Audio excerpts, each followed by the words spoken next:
So hello guys, I am Kumar के। क्या इनमें से कोई भी प्रॉब्लम आप लोग फेस कर रहे हो? Like, are you feeling stuck in your DSA journey? या फिर आप डीएसए कोडिंग के इंटरव्यूज पास नहीं कर पा रहे हो, या फिर आपकी रेटिंग इंक्रीज नहीं हो रही है लीड कोड फोर्सेस पर, या फिर आप कंसिस्टेंटली रोज डीएसए कर नहीं पा रहे हो, आपको जितना एफर्ट देना था आप दे नहीं पा रहे हो, आपको आपके डीएसए में लीनियर या फिर एक्सपोनेंशियल इंप्रूवमेंट नहीं दिख रहा है। अगर आप इनमें से कोई भी प्रॉब्लम्स फेस कर रहे हो, then this video is going to help you a lot. So keep watching and watch it with full focus. Ram Ram. Guys, I previously worked at Amazon and Mir.net as a software engineer, and my students have cracked Amazon, Google, Microsoft, Apple, and many more top product-based companies in 2025. So मैं आपको जो भी tips देने वाला हूँ ये video में आप बिना टेंशन के उसको सुन सकते हो.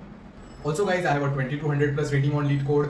I am at top 0.73% in the DSA contest in the world on LeetCode. It took me 6 years to achieve it. बहुत मेहनत लगी है DSA करने में. तो मैं जो भी टिप्स आपको कहूँगा आपको बस ध्यान से उनको सुनना है और फॉलो करना है, क्योंकि वो मेरे बहुत सारे स्टूडेंट्स के लिए वर्क किया है, तो वो आपके लिए भी जरूर वर्क करेंगे. So guys, the number one tip is that you have to fix a timing. Like सुबह के 2 घंटे या फिर शाम के 2 घंटे या रात के 2 घंटे या दोपहर के 2 घंटे आफ्टरनून के आपको फिक्स करने हैं, और आपको उस टाइम में अपने बेंच पर जाना है, लैपटॉप खोलना है और सिर्फ डीएसए रिलेटेड चीज़ें करनी है या कोड एडिटर पे कोड लिखने लग जाना है. आप उन 2 आवर्स में और कुछ नहीं करोगे, और अभी आपको ये चीज़ कंसिस्टेंटली रोज करनी है on a daily basis. Like family function हो, एग्जाम्स हो, कुछ भी हो, आपको दिन में डेली 2 घंटा एग्जैक्ट वही टाइमिंग पर डीएसए करना ही करना है. बात ध्यान से सुनना. बहुत सिंपल टिप है, but 99% of your competitors are not doing this. ठीक है, नहीं हो पाता है. आपको करना पड़ेगा, आपको ये रूटीन और हैबिट बनाना पड़ेगा. ये बहुत बड़ी बात है, लोग इसको करते नहीं है. लोग 2-3 दिन करेंगे, फिर 10 दिन कुछ नहीं करेंगे, फिर से 2-3 दिन करेंगे, फिर बोलेंगे कि मेरा इंप्रूवमेंट क्यों नहीं आ रहा है. इंप्रूवमेंट भाई साहब इसलिए नहीं आ रहा है क्योंकि आप रोज सुबह उठ के 2 घंटा या शाम को 2 घंटा कंसिस्टेंटली नहीं कर रहे हो. आपको रोज फिक्स करना पड़ेगा टाइमिंग, और उस टाइमिंग में सिर्फ डीएसए करना और कुछ नहीं करना है. लाइक इसके रिगार्डिंग मैं आपको एक स्टोरी बता देता हूँ कि कंसिस्टेंसी कैसे मेंटेन होती है. लाइक मेरा एक स्टूडेंट है आदित्य करके. इनिशियली उसने बहुत लो पैकेजेस वाली कंपनियों से अपना जर्नी शुरू किया था. ठीक है, अब वो 3-4-5 ईयर्स एक्सपीरियंस हो चुके हैं. हमारे प्रोग्राम में थे डीएसए ओएसीपी की ट्रेनिंग 3 साल से कर रहे हैं. अब उनको 40-50 लाख के बेस सैलरी वाला सीनियर एसडी ऑफर्स मिले ओरेकल से, माइक्रोसॉफ्ट से, एसडी2. मैंने उनको पूछा उनका शेड्यूल क्या है. मालूम है उन्होंने क्या कहा? ये ऐसे स्टूडेंट है जैसा आप बनना चाहते हो, आप भी ऐसे टाइप के ऑफर्स क्रैक करना चाहते हो, तो इनका शेड्यूल सुनिए. मुझे कहते हैं कि सर कुछ भी हो जाए, मैं रोज 4 बजे उठता हूँ और सुबह उठ के 4 घंटा डीएसए करता हूँ, फिर जिम जाता हूँ, फिर ऑफिस, फिर से ऑफिस से आके पूरा टाइम डीएसए और सिस्टम डिजाइन करता रहता हूँ. मैंने बोला आपको ऑफर्स लग गए फिर भी? तो उसने बोला यस सर, ऑफर्स लग गए फिर भी, अभी मैं बीमार हूँ फिर भी, और कोई फंक्शन होगा, कहीं घूमने भी गया हो तो सुबह 4 बजे उठूंगा, 2 घंटा डीएसए करूंगा ही करूंगा. इसको कंसिस्टेंसी कहते हैं. कंसिस्टेंसी का मतलब सिर्फ ये नहीं होता कि गोल अचीव हो गया हमने करना बंद कर दिया, या हमारा कुछ अच्छा इंप्रूवमेंट हो गया हमने करना बंद कर दिया. नो मैटर व्हाट, आपको 2 घंटे डीएसए आपको करना ही है रोज सुबह उठकर आपके सॉफ्टवेयर इंजीनियरिंग जर्नी में, अंटिल आपने बहुत सारी चीज़ें अचीव कर ली है एंड आपको पता है कि अब आप थोड़ा स्लो डाउन कर सकते हैं. 99% लोग जो ये वीडियो देख रहे हैं ना, आप लोग 2-3 साल तक स्लो डाउन नहीं कर सकते. आपको रोज सुबह उठकर 2 घंटे डीएसए करना ही करना है, and it will be life changing for you. ठीक है, it will be life changing for you. Second example आप मेरा ले सकते हो. लाइक मुझे बहुत सारे काम करने होते हैं गाइस. 12 घंटे का मेरा रोज का शेड्यूल होता है. ठीक है, मुझे बहुत सारे बच्चों की 1-to-1 मेंटरिंग लेनी है. एक बच्चे से 1 घंटा पर्सनली बात करनी है, राइट. उनके व्हाट्सअप कॉल, व्हाट्सअप टेक्स्ट के डाउट्स रिजॉल्व करने हैं. मेरे इतने सारे जो डिफरेंट बैचेस है, I have hundreds of students, right. इतने सारे जो डिफरेंट बैचेस उनको मुझे डेली लाइफ क्लासेस लेनी है, राइट. और भी बहुत सारा काम होता है गाइस. ठीक है, प्रोग्राम मैनेज करना है, फिर एम्प्लॉइज़ को मैनेज करना है, 851 आवर का जो कोर्स है उसको मैनेज करना है, लिंक्डइन ट्रेनिंग, रेज्यूमे ट्रेनिंग, सब इतने सारे बच्चों को जॉब रेफरल देना है. Because I am the head of the programme. बहुत सारा काम होता है. But even after the 12 hour work या बिफोर द 12 आवर वर्क, मैं रोज उठता हूँ सुबह और 2 घंटे मैं भी डीएसए करता हूँ. अब लाइक मेरे जैसे पर्सन को डीएसए करने की कोई नीड नहीं है. मैं 1-2 साल डीएसए नहीं भी करूँगा तो कुछ नहीं होने वाला मुझे. बट गाइस, कंसिस्टेंसी फिक्स हो गया है कि भाई लाइफ में कुछ भी हो, ठीक है, कोई स्पेशल पर्सन के साथ आज कहीं जाना है फिर भी सुबह 2 घंटे डीएसए करना है, फैमिली फंक्शन है तो भी 2 घंटे डीएसए करना है, और कुछ बहुत बुरा भी हो गया लाइफ में तो भी सुबह उठ के 2 घंटे डीएसए करना ही करना है. दैट्स इट, बस डीएसए करने लग जाओ. सो guys, the second most important tip is cut out the distractions. Like ये वीडियो के लिए मैंने कोई स्क्रिप्ट नहीं बनाई है, बट डिस्ट्रैक्शंस की बात कर लेते हैं. आप 2 घंटा डीएसए करना है का स्टार्ट कर लिया, ठीक है. आप कोई डीएसए शीट कर रहे हो या कोई क्वेश्चंस कर रहे हो या यूट्यूब पर वीडियो सोल्यूशन देख रहे हो, आपको अपना फोन दूसरे रूम में रखना है. डीएसए करते वक्त आप मोबाइल यूज नहीं करेंगे, आपको व्हाट्सअप नहीं खोलना है, आपको इंस्टाग्राम नहीं खोलना है, आप कोई भी डिस्ट्रैक्शन वाली चीज नहीं खोल सकते. आप यूट्यूब पे डीएसए का वीडियो देख लो, बाजू में रिकमेंडेशन आ जाएंगे, DSA is a scam, don't do DSA, I got 50 LPA job without doing DSA. ये सब बनाया गया है आपको डिस्ट्रैक्ट करने के लिए. तो आपको अर्जुन टाइप फोकस चाहिए. ओके, लाइक अर्जुन ने पता है ना, गोल देख लिया तो उसको वही दिख रहा है, उसको और कुछ नहीं दिख रहा है. वैसे ही आप 2 घंटे डीएसए कर रहे हो, आपको सिर्फ डीएसए दिखना चाहिए. जो क्वेश्चन कर रहे हो उसी का लॉजिक दिमाग में घूमना चाहिए, उसी का आंसर दिमाग में घूमना चाहिए, उसी का कोड दिमाग में घूमना चाहिए. नहीं तो गाइस वो 2 घंटे भी वेस्ट हो जाएंगे. It's like the sunlight analogy. मैं आपको कैसे बताऊँ, देखो सनलाइट आ रही है, सब जगह पड़ रही है, ठीक है, बट कहीं आग नहीं लग रही। बट अगर आप एक मैग्नीफाइंग ग्लास लोगे तो सनलाइट कॉन्सेंट्रेट होने लग जाती है और पेपर जल जाता है, नहीं तो नॉर्मल सनलाइट से पेपर नहीं जलने वाला। सो आप देख सकते हो, सिर्फ इतनी सी सनलाइट जब उसका फोकस होने लग जाता है तो चीज़ें जलने लग जाती है। सो जो आपका फोकस है, जो आपका माइंड है, जो आपका अटेंशन है, बहुत जगह बिखरा हुआ है, पता नहीं कितनी ऐप्स में और कितनी सारी आपकी लाइफ सिचुएशंस में और आपके एडिक्शंस में और पता नहीं क्या क्या चीज़ें जो आपके माइंड में चल रही है, आपका सारा फोकस वहाँ जा चुका है। आपको वो सब का सब 2 घंटे के लिए डीएसए में लाना है, फुल 101%। और गाइज फिर आपको आपका रिजल्ट दिखेगा exponential curve. Next tip is volume negates luck.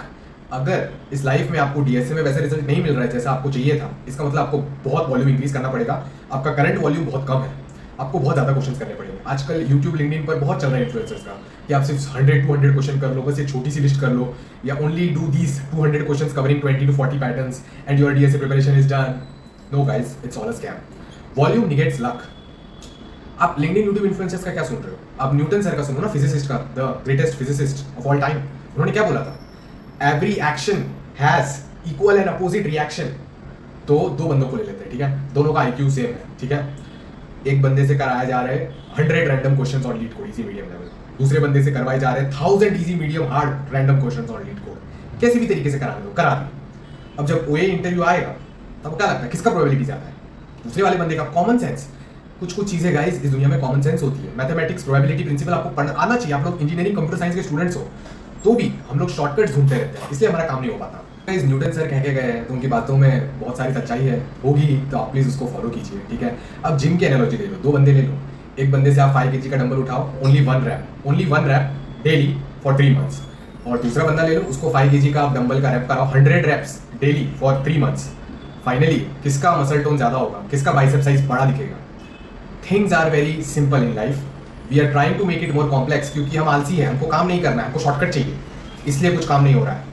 The easiest solution is बैठो और जितना हो सकता है उतना क्वेश्चंस करो। नाउ बहुत ज़्यादा क्वेश्चंस करने का फायदा क्या है, मैं वो भी आपको समझा देता हूँ। जब हम बहुत ज़्यादा डीएसए क्वेश्चंस करते हैं, बहुत ज़्यादा, विदाउट एनी लिमिट, बहुत ज़्यादा क्वेश्चंस कर रहे हैं, so too many DSA questions, like hundreds thousands of DSA questions, तो हमारा mind is such a beautiful tool. हमको अपने आप रियलाइज होने लग जाता है कि ये वाले टॉपिक के अंदर जो ये वाला सब टॉपिक है, इसके अंदर जो ये वाला सब टॉपिक है, जो इसके अंदर ये वाला पैटर्न और ट्रिक है, मैं इन चीज़ों में वीक हूँ, बट मैं इन चीज़ों में स्ट्रांग हूँ, मैं उन चीज़ों में वीक हूँ, मैं इन चीज़ों में स्ट्रांग हूँ। अपने आप हमको पता लगने लग जाता है कि इन चीज़ों में वीक हूँ, इन चीज़ों में स्ट्रांग हूँ। तो हमको अपने आप पता चलता है कि इन चीज़ों की हमको रिसर्च करनी है, इन चीज़ों के हमको वीडियोस देखने हैं, इन चीज़ों के हमको ट्यूटोरियल्स और ब्लॉग्स पढ़ने हैं, और इन चीज़ों के हमको क्वेश्चन रिसर्च करके करने हैं और स्ट्रांग बनना है। अभी किसको पता चलेगा? अपना डिटेल्ड एनालिसिस आपको खुद को ही पता चल सकता है, और वो सिर्फ तब पता चलेगा जब आपने बहुत क्वेश्चंस किया होगा, बहुत ग्राइंडिंग की होगी। So guys please don't run away from hard work is the only way. Last step is my WhatsApp group. Guys, every Saturday and Sunday, I give free DSA live training. Also, I give free 51-hour course on DSA plus OA plus CP. तो रुके हुए क्यों हो? उसको join करो और मेरे classes में आना चालू करो, ताकि आपके अंदर कंसिस्टेंसी आए। कोई आपको पढ़ाएगा डेली रेगुलरली ऑन वीकेंड, तो आपके अंदर कंसिस्टेंसी आएगी। नेक्स्ट थिंग इज गाइस, आपको पॉजिटिव मोटिवेशन मेंटेन रखना, वेरी इंपॉर्टेंट। आप हर छोटी छोटी चीज़ों पे दुखी नहीं हो सकते। आपके लाइफ में कुछ हो गया, आप दुखी नहीं हो सकते। कोई डीएसए क्वेश्चन आपसे नहीं हुआ, आप दुखी नहीं हो सकते। You have to fight back very fast. देखो ये आपका इमोशंस का ग्राफ है, ठीक है। कुछ भी प्रॉब्लम हुई तो फिर से जल्दी से ऊपर आके स्टेबल पे होना चाहिए, ठीक है। नहीं तो लोग क्या करते हैं, कोई कॉन्टेस्ट में अच्छा रिजल्ट नहीं आया, या कोई इंटरव्यू में फेल हो गए, या कोई क्वेश्चन उनसे नहीं हो पाया, समझो उन्होंने डीपी का स्टैंडर्ड क्वेश्चन कर लिए 20-30, अब उनसे नया डीपी का क्वेश्चन उन्होंने ट्राई किया, नहीं हो पाया, बहुत दुखी हो जाते हैं, महीनों हफ्ते वेस्ट कर देते हैं दुख में, गिव अप कर देते हैं। नहीं, जल्दी से फाइट बैक करना है, okay. That's very important, you need to be very very resilient, okay. So आपको समझ आ गया होगा। मेरा जो फ्री कोर्स ट्रेनिंग है उसको यूज़ करो, पॉजिटिव मोटिवेशन रखो। And guys the last and the most important thing, revision documents. Guys Google documents या नोशन डॉक्यूमेंट्स आप लो और उसमें डीएसए के रिवीजन डॉक्यूमेंट्स बनाना चालू करो। Thousands of my students in the last 5 years have done this thing, और इससे बहुत बेनिफिट हुआ है। आप ये कमेंट में भी देख सकते हैं, मेरे YouTube कमेंट में, जिन्होंने बताया है कि रिवीजन करने से कितना फायदा हुआ है। आप क्यों इंटरव्यू में जल्दी से सॉल्व नहीं कर पाते? क्यों आपका कॉन्टेस्ट में जल्दी से चीज़ें नहीं हो पाती है? क्योंकि आपने किया तो बहुत सारा है, बट आपका माइंड सारे ट्रिक्स को रिकॉल नहीं कर सकता शॉर्ट टाइम में, अगर आपने रेगुलर रिवीजन नहीं किया। तो डीएसए में 15, 16, 18 टॉपिक्स के आपको अलग अलग गूगल डॉक्यूमेंट्स बनाने, हैशिंग का अलग, 2 पॉइंटर का अलग, टीपी का अलग, सबका अलग।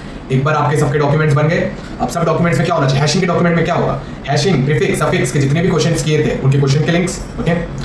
और फिर तुम्हारे कोड के लिंक्स, और 2-3 लाइन में गाइस अपने ओन हिंदी में, इंग्लिश में, जिसमें लिखना लिखो कि आपने क्वेश्चन कैसे सॉल्व किया था। जब भी कोई भी एक क्वेश्चन कर रहे हो तो आपके रिवीजन डॉक में जाना चाहिए। रिवीजन डॉक को बनाने की और एक कॉम्प्लेक्स स्ट्रेटेजी भी होती है, बट ये वीडियो में मैं आपको ऊपर से बता रहा हूँ कि ऐसा रिवीजन डॉक आपको मेंटेन करना है। इस दुनिया में वही बंदा बंदी सबसे आगे जाएगा who will take the right wisdom and guidance from this outside world, but then he should be able to make his own roadmap and own revision documents. So आपको सैटरडे संडे रेगुलरली अपने revision docs को revise करना है ताकि आपके mind में चीज़ें रहे. बहुत बोर होता है रिविजन डॉक बनाने में, रिवाइज करने में, नॉवेल्टी फील नहीं होती है.